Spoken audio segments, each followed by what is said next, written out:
চট্টগ্রামের কর্ণফুলী নদী থেকে ১৫০ বছরের পুরনো একটি ব্রিটিশ ডুবন্ত জাহাজের ধ্বংসাবশেষ উদ্ধার করেছে চট্টগ্রাম বন্দর কর্তৃপক্ষ।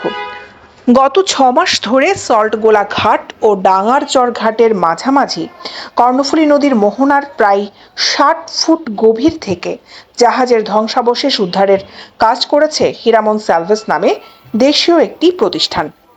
ধারণা করা হচ্ছে এই জাহাজটি তৈরি হতে পারে ১৮৭০ থেকে ১৮৭৫ সালের মধ্যে।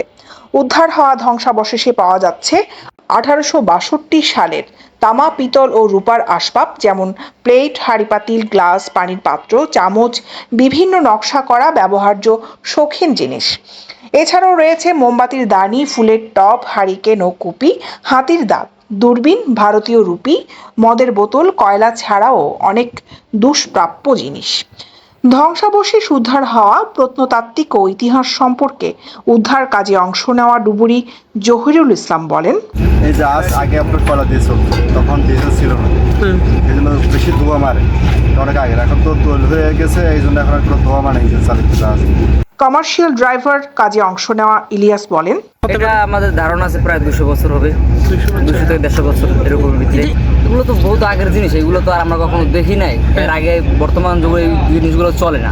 একই কাজ করতে যাওয়া মুন্না বলেন, এই মালগুলা ওঠানোর সহযোগিতা করছি আমরা, যেমন ওয়্যারগুলা দিয়ে হাফেজ হয়েছে এই ডামের মাধ্যমে, আবার হুইস মেশিনের মাধ্যমে আর এই তারগুলা পড়ানো হয়েছে।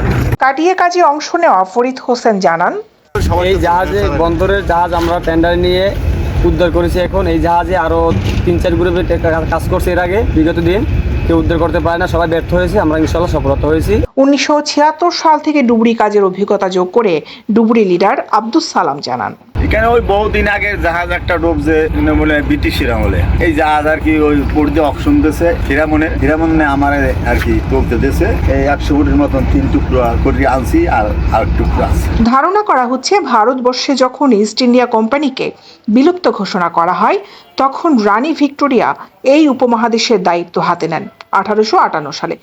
তখন রানী ভিক্টোরিয়া ভারতবর্ষে কাজ শুরু করেন ভিক্টোরিয়ার শাসনামলের আরও পুরনো জাহাজটি। উল্লেখ্য, জাহাজটির সন্ধান পাওয়ার পর উদ্ধারে আগে থেকে বেশ কয়েকটি প্রতিষ্ঠান কাজ করেছে, কিন্তু তারা প্রতিবারই ব্যর্থ হয়েছে। পরে হীরামন স্যালভেজ নামে দেশীয় প্রতিষ্ঠানটি দায়িত্ব নেয়। এই প্রতিষ্ঠান কাজ শুরুর দীর্ঘ ৮ মাসের মাথার চেষ্টায় জাহাজটি উদ্ধার করতে সক্ষম হয়েছে।